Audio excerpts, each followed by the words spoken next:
वो एक छोटी सी बस्ती थी जहां के मकीनों का जरिया माश खेती बाड़ी था। घरों की औरतें भी अपने घरों का चौलाहा जलाने के लिए मर्दों के शाना बहशाना खड़े होकर काम करती थीं और दाल रोटी से गुजर बसर हो जाती थी। शादू कसान के यहां बेटे की पैदाइश हुई। वो 10 साल से औलाद की आस लगाए हुए था। उसकी मुराद बर आई तो उसने अपने कुच्चे कमरे में रखी संदूक से अपनी सारी जमा पूंजी निकालकर बस्ती वालों पे लिटा दी। मिठाइयां तकसीम की गईं, आस पड़ोस के बस्ती वालों को भी याद रखा गया। गांव वालों ने तो उसका नाम जमहा खां रख छोड़ा था क्योंकि वो जुम्मे के दिन पैदा हुआ था। शादू ने बेटे का नाम जमाल रखा था। जब वो बड़ा हुआ तो जद पर अड़ गया कि उसे स्कूल दाखिल होना है। उनकी बस्ती में स्कूल का नाम भी किसी ने ना सुना था और वहां किसी बच्चे का स्कूल में दाखिला लेने की तिकरार हैरानी की बात थी। बस्ती के हर फर्द ने ईढ़ी चोटी का जोर लगाया कि जमाल इर्फ जमहा खां को उसके अजाइम से हटाया जाए, लेकिन सब नाकाम रहे। आखिर वो दिन भी आया कि जब उसका दाखिला दूसरी बस्ती के स्कूल में करवा दिया गया। वो बस्ती से तांगे में बैठता, तांगे वाला उसे पक्की सड़क पे उतारता। वो बस में सवार होकर दूसरी बस्ती पहुंचता और वहां मास्टर करीमदाद उसे सारे मजमून पढ़ाते थे। मॉडल तक इसी स्कूल में पढ़ने के बाद उसने हाई स्कूल में दाखिला लेने का इरादा जाहिर किया तो सब बस्ती वाले गुस्से से लाल पीले हो गए। सब ने कहा, किसान बन कुछ और बनने के ख्वाब ना देख।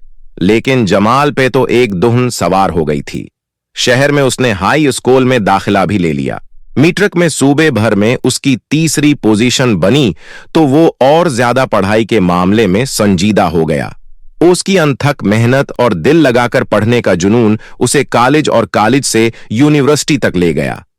इतना पढ़ लिख जाने के बाद उसे छोटी मोटी मुलाजमत गवारा न थी और ऊंची पोस्ट और अहदे के लिए तगड़ी सिफारिश का होना भी जरूरी थी। उसने बहुत कोशिश की लेकिन बेसौद वो बस्ती में वापस आया तो सब ने कहा, खेती बाड़ी शुरू कर दे।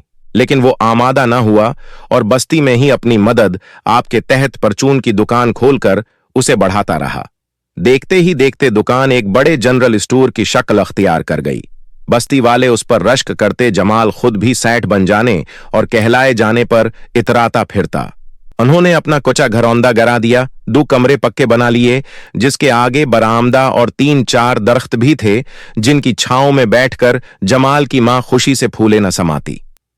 इधर शादू रोज कल्फ लगे कपड़े पहनता, लंगी की जगह शिलवार ने ले ली और पगड़ी भी बांधता था। बस्ती में जमाल का अकलौता स्टोर था। आस पड़ोस के बस्ती वाले भी वहीं से आकर सौदा सलफ ले जाते थे। जिंदगी अच्छी गुजर रही थी कि उसे ऐसा लगा जैसे गांव का माहौल बदल गया हो। रोजमर्रा के मामलात में फर्क आ गया। अब वो नौजवान जो अपने बड़ों के साथ मिलकर खेती बाड़ी करते थे, अपना सारा कीमती वक्त मोबाइल फोन पर जाया करने लगे। बाज लड़के चोरियां करते और उन पैसों से मोबाइल खरीद लेते, फिर हर वक्त इसी में लगे रहते। इसकी दुकान पर आने वाले अक्सर लोग शिकायती लहजे में कहते कि हमारा लड़का काम नहीं करता, उसे समझाओ। जमाल सिर पकड़कर बैठ जाता। लड़के उसकी दुकान पर बैठकर फजूल बातें करते, वो उन्हें समझाकर थक जाता, लेकिन कोई भी उसकी बातों पे कान नहीं धरता था। जमाल इरसे से अपनी डगरी भलाए बैठा था। वो उसे याद आने लगी। दिन रात वो नदामत के आंसू बहाता कि अगर वो अपनी तालीम और शऊर को बस्ती के हर फर्द के जहनों में मुंतकिल करता तो आज जो सूरत हाल है उससे उनकी बस्ती दौचार न होती।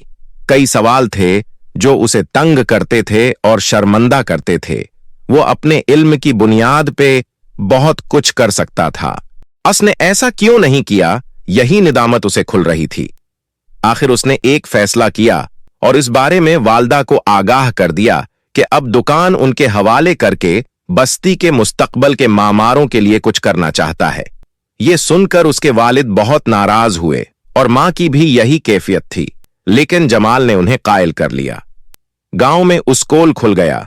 वो बच्चे जो भटक कर बेराह रावी का शिकार हो गए थे, राह रासत पे आने लगे थे। इल्म की रोशनी जिसे उसने अपने दिमाग में महफूज की थी, नौजवानों में मुंतकिल करने लगा। उसकी मेहनत रंग लाई और इस बस्ती से अक्सर लोग इल्म और शऊर के पीकर बनकर निकलने लगे। अगर उसे दुरुस्त वक्त पर अपनी गलती का एहसास न होता तो शायद आज भी वो बस्ती बेनाम रहती। जबकि आज वो बस्ती जमाल वाला बस्ती के नाम से जानी जाती है,